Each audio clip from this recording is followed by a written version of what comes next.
السلام علیکم ورحمۃ اللہ وبرکاتہ. نحمده ونصلی علی رسولہ الکریم. اما بعد فاعوذ باللہ من الشیطان الرجیم. بسم اللہ الرحمن الرحیم. رب اشرح لی صدری ویسر لی امری واحلل عقدۃ من لسانی یفقہوا قولی. ہم سب اس بات کو جانتے ہیں کہ اللہ تعالیٰ نے ہمیں پیدا کیا ہے، اور ہم یہ بھی جانتے ہیں کہ ہم نے واپس بھی اس کے پاس جانا ہے. کوئی اور راستہ ہے ہی نہیں کہ اس دنیا سے جانے کے بعد ہم کہیں چھپ جائیں یا کوئی طریقہ ہو کہ ہم کہیں بھاگ جائیں. اللہ تعالیٰ قرآن مجید میں فرماتے ہیں یا معشر الجن والانس ان استطعتم ان تنفذوا من اقطار السماوات والارض فانفذوا لا تنفذون الا بسلطان. اے جنوں اور انسانوں کے گروہ، اگر تم میں استطاعت ہے، اگر تم میں طاقت ہے کہ تم زمین و آسمان کے کناروں سے کہیں بھاگ نکلو تو بھاگ دکھاؤ. تم بھاگ نہیں سکتے مگر اس کے لیے بڑا زور چاہیے. جس زمین پر ہم رہتے ہیں وہ بھی اللہ کی ہے، جو چھت ہمارے اوپر ہے آسمان کی وہ بھی اللہ کی ہے. پیدا بھی اس نے کیا ہے، موت بھی اسی کے ہاتھ میں، رزق بھی اسی کے ہاتھ میں. مرنے کے بعد اس نے پھر اٹھا بھی دینا ہے، جیسے سوئے ہوئے انسان کو صبح کے وقت اٹھا دیا جاتا ہے نیند پوری ہونے کے بعد. تو ہمیں ایک نہ ایک دن اس کے سامنے کھڑے ضرور ہونا ہے، اور اس وقت اس نے کچھ سوال کرنے ہیں، ہم سے کچھ پوچھنا ہے. وہ سوال کیا ہوں گے کہ عمر کن کاموں میں گزاری، زندگی کو کہاں لگایا، جوانی کس کام میں گزری، جو علم حاصل کیا اس پر عمل کتنا کیا، اور مال کہاں سے کمایا، کہاں خرچ کیا. جب تک انسان ان سوالوں کے جواب نہیں دے گا وہاں سے ہل نہ سکے گا. اور یہ ایک یقینی بات ہے جس کی خبر ہمیں سب سے سچے انسان نے دی ہے، جس کی بات میں کوئی جھوٹ نہ تھا، حقیقت پر مبنی، ہر شک سے خالی. اور یہ ہونا ہی ہونا ہے. الی ربک یومئذ المساق. اس دن رب کے سامنے جا کھڑے ہونا ہے. وہ دن جس میں اول و آخر سارے کے سارے انسان ہوں گے. جب ہم وہاں کھڑے ہوں گے تو ہم بالکل تنہا ہوں گے. کوئی دوسرا ہمیں پہچانتا نہ ہوگا، کوئی دوسرا ہماری طرف دیکھے گا بھی نہیں. ماں اپنے بیٹے کو نہیں پہچانے گی، بیٹا ماں کو بھول جائے گا، شوہر بیوی سے جدا ہو جائیں گے. اسی طرح سارے رشتہ دار. یوم یفر المرء من اخیہ و امہ و ابیہ و صاحبتہ و بنیہ. دنیا میں جب کوئی تکلیف ہوتی ہے، پریشانی کا وقت ہوتا ہے تو انسان انہی رشتوں کی طرف لوٹتا ہے. لیکن اس دن یہ سارے رشتے اجنبی ہو جائیں گے، کوئی کسی کے کام نہ آئے گا. یوم لا ينفع مال ولا بنون الا من اتى الله بقلب سلیم. جس دن مال اور بیٹے کام نہ آئیں گے، ڈھیروں مال بھی کچھ بھی فائدہ نہیں دے گا. اس دن سکے کا کوئی وزن ہی نہیں ہوگا، کرنسی کی کوئی ویلیو ہی نہیں ہوگی. سونا چاندی کے پہاڑ بھی ہوں تو انسان ان کی طرف دیکھے گا نہیں، کیونکہ ان کی کوئی قیمت نہیں ہوگی. زمین بھر بھی سونا اگر کسی کو مل جائے اور وہ فدیے میں دینا چاہے تو وہ چھوٹ نہیں سکے گا. وہاں صرف اور صرف یہ دیکھا جائے گا کہ انسان کیسا دل لے کر آیا، اس کے عمل کیسے ہیں. الا من اتی اللہ بقلب سلیم. اس وقت انسان سے جو دیکھا جائے گا اس کے اعمال ہوں گے. جو لوگ ایمان لائے اور انہوں نے اچھے کام کیے، طوبی لہم وحسن مآب. ان کے لیے خوشخبریاں ہیں، اچھا ٹھکانہ ہے. جنات عدن التی یدخلونہا ومن صلح من آبائہم وازواجہم وذریاتہم. ہمیشہ کی جنتوں میں وہ داخل ہوں گے، وہ بھی، ان کے والدین بھی، اور ان کے شوہر یا بیوی، ان کی اولادیں بھی، وہ سب خوش رہیں گے. لیکن یہ اس وقت ہوگا جب انسان اللہ سبحانہ وتعالیٰ کے سامنے ان سوالوں کے جواب وہ دے گا جو اللہ کو پسند آئیں گے اور جن سے وہ راضی ہو جائے گا. اس لیے ہم سب کو اپنی خاطر سوچنا ہے، کسی پر احسان کرنے کے لیے نہیں، کہ کیا ہم ان سوالوں کے جواب کے لیے تیار ہیں. ہماری زندگی کے ایک ایک دن کی طرف ہم سب کو غور کرنے کی ضرورت ہے کہ ہمارا دن کیسے گزرتا ہے، صبح سے شام میں ہم کیا کرتے ہیں. ایک چھوٹی سی مثال لیجئے کہ مثلا اگر ہم ہر روز صبح نماز کے وقت نہیں اٹھتے اور 2 گھنٹے ایکسٹرا سوئے رہتے ہیں، کیونکہ عام طور پر ایسا ہوتا ہے کہ رات دیر سے سوتے ہیں تو پھر دیر سے اٹھتے ہیں اور صبح کا ایک قیمتی وقت چلا جاتا ہے. یا بعض اوقات نیند نہیں بھی ہوتی تو ایسے سستی کے مارے لیٹے رہتے ہیں اور عام طور پر صبح کا وقت ادھر ادھر گزر جاتا ہے. اگر ہم ایوریج 2 گھنٹے بھی دن میں ضائع کرتے ہیں. سارا دن تو دور کی بات، 24 گھنٹے کو چھوڑیے، اور 10 سال تک ہم یہی کام کرتے رہے تو 7,000 گھنٹے ضائع کر چکے ہوں گے. ایوری ڈے اگر صرف 2 آورز ہمارے پروڈکٹیو نہیں، اگر ہم سارے دن کا اپنا چارٹ بنائیں اور ہر گھنٹے کی رپورٹ خود لکھیں کہ ہم نے ان گھنٹوں میں کیا کیا، 2 گھنٹے تو کوئی چیز ہی نہیں ہے. ہم کھانے بیٹھتے ہیں تو وہی ٹیبل سے نہیں اٹھ پاتے اتنی دیر، باتیں ہی ختم نہیں ہوتی، یا کوئی ایک ٹیلی فون آ جاتا ہے تو بعض وقت گھنٹہ گھنٹہ اس میں چلا جاتا ہے. تو اگر کوئی شخص اپنی زندگی کے صرف 2 گھنٹے بھی ضائع کرتا ہے تو وہ ہزاروں گھنٹے ضائع کر کے جائے گا. تو ہم کیا جواب دیں گے کہ ہماری عمر کن کاموں میں گزری؟ اور پھر خصوصی طور پر جوانی کا وقت، کیونکہ بہت سے لوگ بڑھاپے کے انتظار میں رہتے ہیں کہ جب بوڑھے ہو جائیں گے، ہمارے سارے کام ختم ہو جائیں گے، پھر ہم اللہ کی طرف لو لگائیں گے، پھر ہم حج کر کے پچھلے سارے گناہ معاف کروائیں گے، اور پھر وہ وقت ہے کہ بس پھر آخرت کی تیاری کریں. لیکن اللہ سبحانہ و تعالیٰ سوال کریں گے جوانی کے بارے میں. جب بھی کوئی کام کرنا ہوتا ہے تو ہم کہتے ہیں ابھی تو ہم جوان ہیں، ابھی تو پہننے کے دن ہے، ابھی تو کھانے کے دن ہے، ابھی تو دنیا گھومنے کے دن ہے، ابھی تو انجوائے کرنے کے دن ہے. اور اگر والدین ہوتے ہوئے بچوں سے کہیں تو وہ کہتے ہیں جی آپ نے بھی تو اپنی جوانی میں یہی کیا تھا. تو جوانی دیوانی کے نام سے اور مختلف قسم کے فلسفے گھڑ کر ہم اپنے اس پرائم ٹائم کو صرف دنیا کی نظر کر دیتے ہیں اور آخرت کا اس میں کوئی حصہ نہیں ہوتا. تو اللہ سبحانہ و تعالیٰ جوانی کے بارے میں پوچھیں گے کہ وہ کس کام میں لگائی. آج ہم اگر اس جوانی کی حد سے خود گزر چکے ہیں تو ہمیں اپنے بچوں کے بارے میں سوچنا چاہیے کہ ان کی زندگی میں کتنا حصہ ہے جو اللہ کی رضا کے کاموں کا ہے اور کتنا جو صرف اور صرف دنیا کے لیے. اب صرف اور صرف دنیا میں میکسیمم ہماری کوشش ہوتی ہے کہ اچھی ڈگری ہو، ایسی ڈگری ہو جس کے بعد بہت اچھی جاب ہو اور اس جاب سے بہت کچھ حاصل ہو. دنیا ٹھیک ہے، وہ ڈگری بھی ہو گئی، جاب بھی ہو گئی، گھر بھی ہو گیا، وہ سارا مال و متاع اکٹھا بھی کر لیا، تو پھر اس پر کوشچن ہو جائے گا کہ یہ سب کچھ کہاں سے کمایا. کیونکہ جب اچھی جاب کی ہمیں تلاش ہوتی ہے تو ہم یہ نہیں دیکھتے کہ حلال ہے یا حرام ہے، ہم صرف یہ دیکھتے ہیں کہ اس میں سٹیٹس کیا ہے، اس میں ملے گا کیا، سورس آف انکم کیا ہے. ہم میں سے اکثر لوگ اس کے بارے میں کوئی فکر نہیں رکھتے، جبکہ وہاں یہ سوال ہوگا کہ مال آیا کہاں سے تھا. اور پھر آ گیا، اب ہم سمجھتے ہیں ہمارا مال ہے، ہم جہاں چاہیں لگائیں. پھر سوال ہوگا کہ کہاں لگایا، خرچ کہاں کیا تھا. اور پھر سوال ہوگا کہ جو علم حاصل کیا اس پر عمل کتنا کیا. اب ہم کہیں گے جی ہم نے تو حاصل ہی نہیں کیا. طلب العلم فریضۃ، علم کا حاصل کرنا تو فریضہ ہے علی کل مسلم، ہر مسلمان پر. تو جو چیز ہم پر ہے ہی فرض اور ہم اس میں کوتاہی کریں اور یہ سوچ کر کہ نہ سیکھیں تو نہ پوچھ ہوگی، تو اس سے تو جان نہیں چھوٹے گی. یہ تو سوال ہوگا. اور اگر عمل کا سوال ہوگا تو پھر علم خود بخود آ جاتا ہے. اور اگر علم نہیں بھی حاصل کرتے تو بھی پوچھا جائے گا کہ کیا کر کے آئے ہو.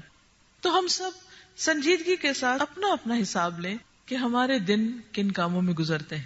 کیا ہم وہ کرتے ہیں جو ہماری خواہش نفس کہتی ہے، ہمارا دل چاہتا ہے، یا وہ کرتے ہیں جو اللہ تعالیٰ ہم سے چاہتے ہیں.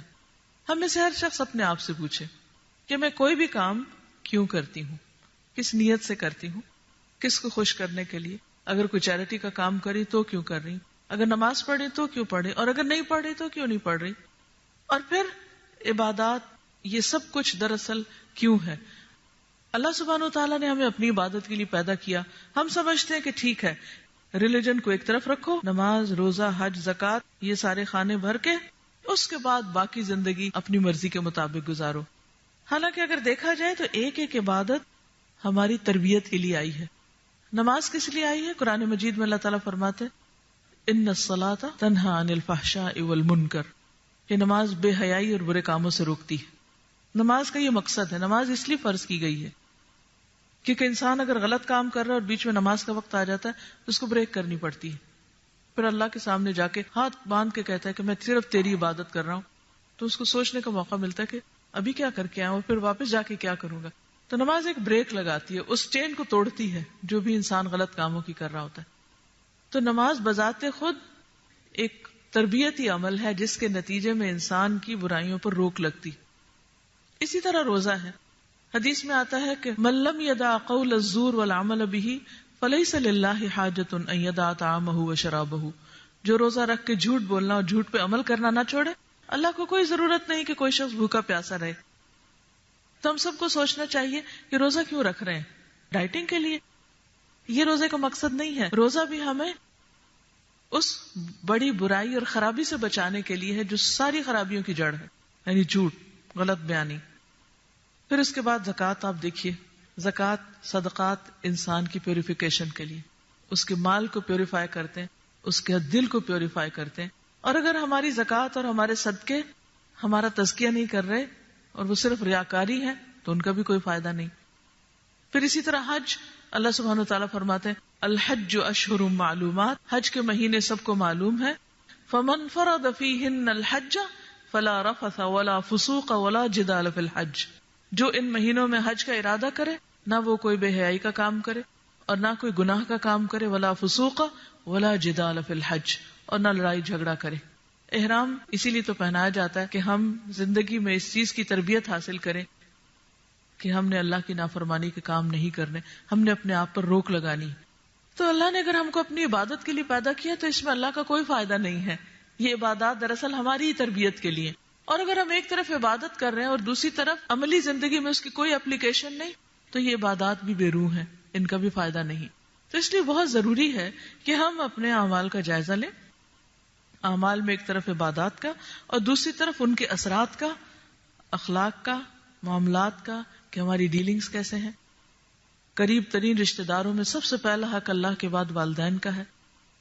وبالوالدین احسانا، کیا واقعی ہم والدین کے ساتھ احسان کرتے ہیں یا ان کے بارے میں دلوں میں بدگمانی رکھتے ہیں یا ان کے ساتھ بدتمیزی اور بد اخلاقی کرتے ہیں. پھر اس کے بعد شوہر کا حق، شوہر کے اوپر بیوی کا حق، پھر بچوں کا حق، رشتہ داروں کا، تمام انسانوں کا. دوسرے انسانوں کے لیے ہماری سوچ مثبت ہے یا منفی ہے. تو یہی مل کے زندگی بنتی ہے. یعنی زندگی کا ایک حصہ اللہ کی عبادت کے نام پہ جو کچھ ہم کرتے ہیں اس میں گزرتا ہے. پھر اپنے نفس کے حقوق پورے کرنے میں کھانا پینا، نہانا دھونا، اپنے آپ کی کیئر کرنا، اپنی صحت وغیرہ کا خیال رکھنا. پھر اس کے بعد یہ کہ انسانوں کی خدمت وغیرہ. تو یہ جتنے بھی پہلو ہیں، ایک طرف اللہ کے ساتھ ہمارا تعلق کیسا ہے، بندوں کے ساتھ ہمارا تعلق کیسا ہے، اور خود ہم اپنی ذات کے حقوق کیا ادا کر رہے ہیں، یہ دیکھنے کی ضرورت ہے. اگر یہ تین چیزیں ٹھیک ہو جاتی ہیں تو سمجھے کہ انشاءاللہ ہماری تیاری ہو رہی ہے کہ ہم آخرت میں جب اللہ سبحانہ وتعالیٰ کے سامنے جا کر کھڑے ہوں تو ہم واقعی کہیں کہ اللہ ہم نے اپنی زندگی کا ہر دن تیری رضا میں گزارا اور جیسا تو نے چاہا ویسا گزارا. لیکن یہ کہاں سے ہم میک شور کریں کہ واقعی ہمارے دن اللہ کی مرضی کے مطابق گزر رہے ہیں؟ اس کے لیے ضروری ہے کہ ہم سب اس کتاب کو دیکھیں جو اللہ تعالیٰ نے ہمارے لیے بھیجی ہے، اور کچھ بھی کریں زندگی کا ایک حصہ اس کتاب کو پڑھنے کے لیے، اس کو سیکھنے کے لیے، اس کو سمجھنے کے لیے، اس کو دیکھنے کے لیے کہ اس کے مطابق زندگی بسر کر رہے ہیں یا نہیں، یہ لازم کر لیں. اور یہ کچھ مشکل نہیں، صرف وقت مقرر کرنے کی ضرورت ہے، صرف ایک پلان بنانے کی ضرورت ہے کہ آیا کوئی کلاس جوائن کرنی ہے یا خود پڑھنا ہے، کیا کرنا ہے. قرآن ایک آئینے کی طرح ہے. جس طرح ہر روز ہم آئینہ کم از کم ایک بار دیکھتے ہیں نا، کیوں دیکھتے ہیں؟ کہ ہم کیسے لگ رہے ہیں. اور اگر چھوٹی موٹی بھی کوئی چیز ہو تو ہم فکر مند ہو جاتے ہیں اور فوراً اس کو ہٹانے کی کوشش کرتے ہیں. اسی طرح قرآن آئینہ ہے دل کے لیے کہ ہمارا دل کیسا ہے، ہمارے اعمال کیسے ہیں، کیا ہم وہ سب کر رہے ہیں جو اللہ تعالیٰ ہم سے چاہتا ہے. اس آئینے کے بغیر ہمیں اپنی ٹرو پکچر نظر نہیں آ سکتی کہ ہم اسٹریٹ پاتھ پر ہیں بھی یا نہیں. تو اس لیے بہت ضروری ہے کہ اگر ہم یہ جاننا چاہیں کہ جو کچھ ہم کر رہے ہیں وہ اللہ کی مرضی کے مطابق ہے یا نہیں، تو اس کے لیے لازم ہے کہ ساری زندگی کے لیے قرآن کو تھام لیں اور اس کے ساتھ ایک مضبوط تعلق قائم کریں. یہی حضور صلی اللہ علیہ وسلم کی وصیت تھی. حجۃ الوداع کے موقع پر آپ نے فرمایا کہ میں تم میں دو چیزیں چھوڑ کر جا رہا ہوں، ان کو مضبوطی سے پکڑے رکھو گے تو گمراہ نہیں ہوگے، اور وہ قرآن اور سنت ہے. ہم سب دیکھیں کہ کیا آپ نے ہمیں جو دیا وہ ہم نے مضبوطی سے پکڑ لیا. اگر ابھی تک نہیں پکڑا اور ابھی تک ہم زندہ ہیں، ہمارے پاس وقت ہے، تو لازم ہے کہ ہم فوری طور پر اس کو پکڑ لیں، اور جب ہم دنیا سے جائیں تو یہ ہمارے ساتھ ہو. کیونکہ قرآن شفاعت کرے گا، سفارش کرے گا، قبر میں روشنی ہے، قیامت کے دن اٹھیں گے تو ساتھ ہوگا.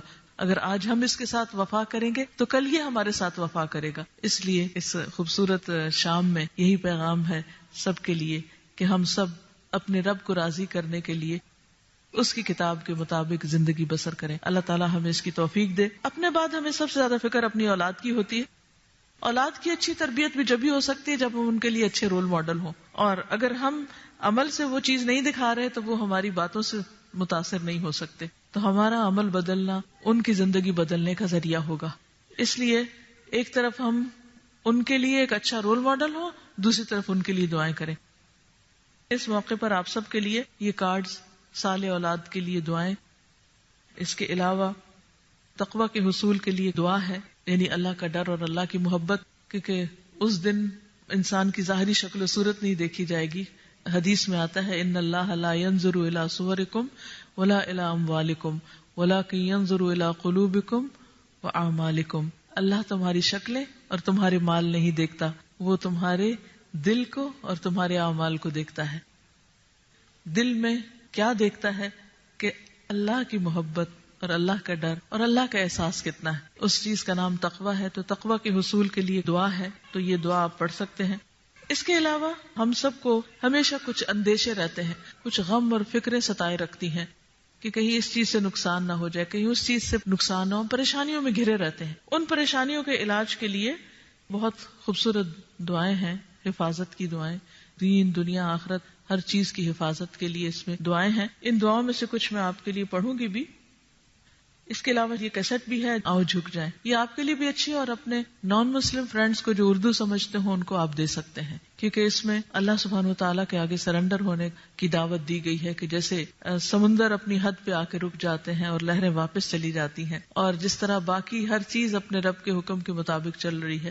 ستارے سیارے اتنی تیز رفتاری سے گھوم رہے ہیں مگر کوئی کسی سے ٹکراتا نہیں ہے، اللہ کے حکم کے پابند ہیں. تو آئے ہم بھی جھک جاتے ہیں اور اللہ کی اطاعت کرتے ہیں، تاکہ جس طرح وہ پرسکون ہے اسی طرح ہماری زندگی بھی پرسکون ہو، دنیا کی بھی اور آخرت کی بھی. تو یہ ایک بہترین تحفہ ہے. مجھے امید ہے کہ آپ ان چیزوں کو استعمال کریں گے اور دوسروں کے ساتھ بھی شیئر کریں گے. جو حفاظت کی دعائیں ہیں، میں ایک دو دعائیں آپ کے ساتھ پڑھتی ہوں اور ان دعاؤں کے ساتھ ہی اس محفل کا اختتام کروں گی. اعوذ باللہ من الشیطان الرجیم. بسم اللہ الرحمن الرحیم. الحمد للہ رب العالمین الرحمن الرحیم مالک یوم الدین. ایاک نعبد و ایاک نستعین. اہدنا الصراط المستقیم صراط الذین انعمت علیہم غیر المغضوب علیہم ولا الضالین آمین.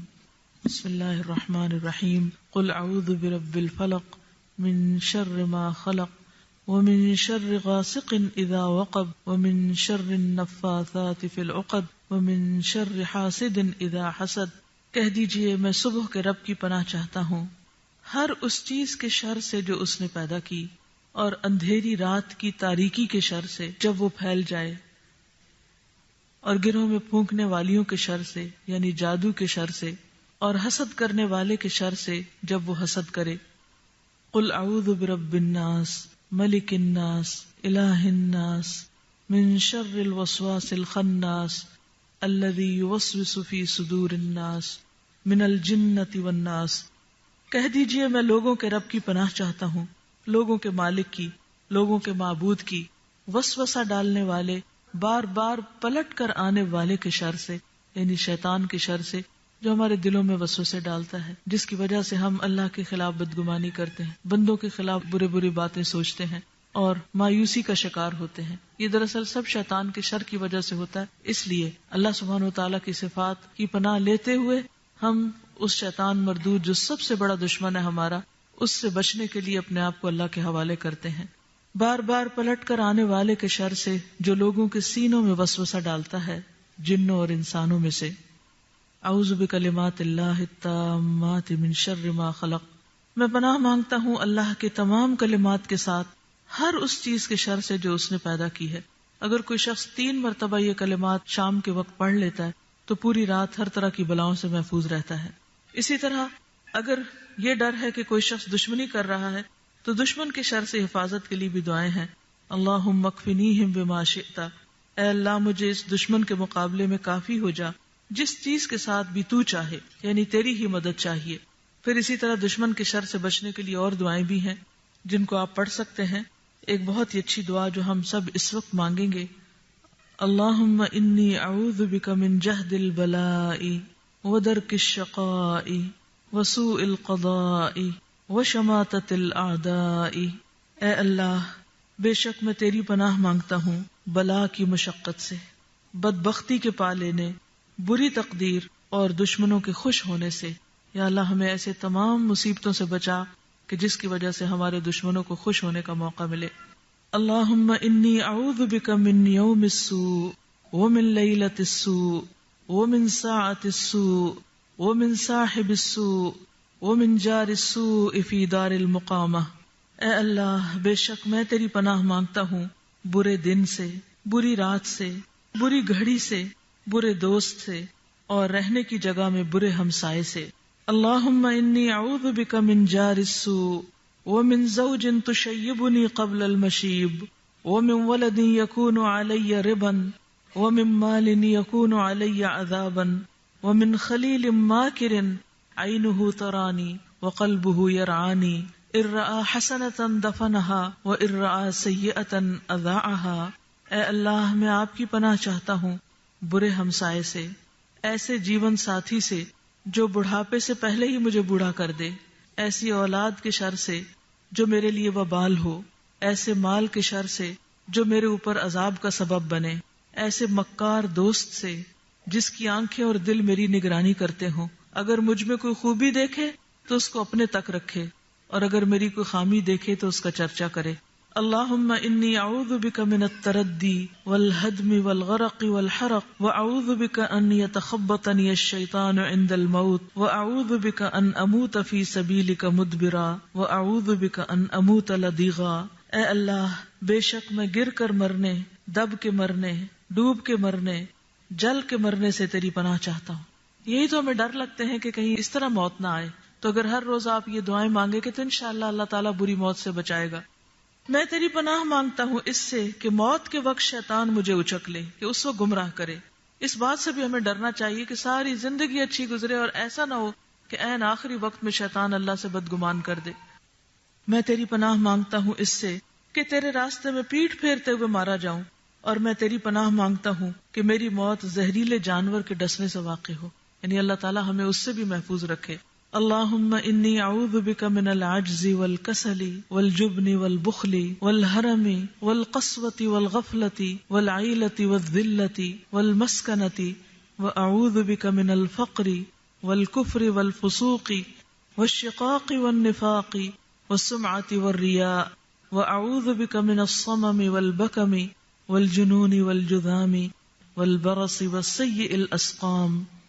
اے اللہ، میں تیری پناہ مانگتا ہوں عاجزی سے، یعنی کہ ایسا عاجز ہو جاؤں کہ کام نہ کوئی کر سکوں، سستی سے، بزدلی سے، بخل سے، انتہائی بڑھاپے سے، دل کی سختی اور غفلت سے، مفلسی، ذلت اور ناداری سے، اور میں تیری پناہ مانگتا ہوں محتاجی اور کفر سے، نافرمانی، مخالفت اور نفاق سے، یعنی منافقت سے، بری شہرت اور دکھاوے سے، اور میں تیری پناہ مانگتا ہوں بہرے پن سے، گنگے پن سے، پاگل پن سے، کوڑھ، برس اور تمام بری بیماریوں سے.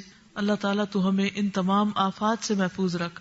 اللہ تو ہم سب پر اپنی رحمت نازل فرما، اور ہم سب کو ہر طرح کے شر، فتنوں اور مصیبتوں سے محفوظ رکھ، اور ہمارے دلوں میں اپنی محبت ڈال دے، اپنا قرب نصیب فرما، ہمیں قرآن کی محبت دے دے، اور دن رات قرآن کے ساتھ ایک مضبوط تعلق عطا فرما. قرآن ہی کو ہمارا دنیا میں بھی ساتھی بنا دے، قبر میں بھی ساتھی بنا دے، اور آخرت میں بھی ہمارے لیے سفارش کرنے والا بنا دے. اللہ ہمیں قیامت کے دن اہل قرآن میں سے اٹھانا، جو تیرے خاص بندے ہوں گے، جو تیرے محبوب بندے ہوں گے. یا اللہ تو ہمیں ان لوگوں میں شامل کر لے کہ جن کے درجات ہر آیت کے ساتھ بلند ہوں گے.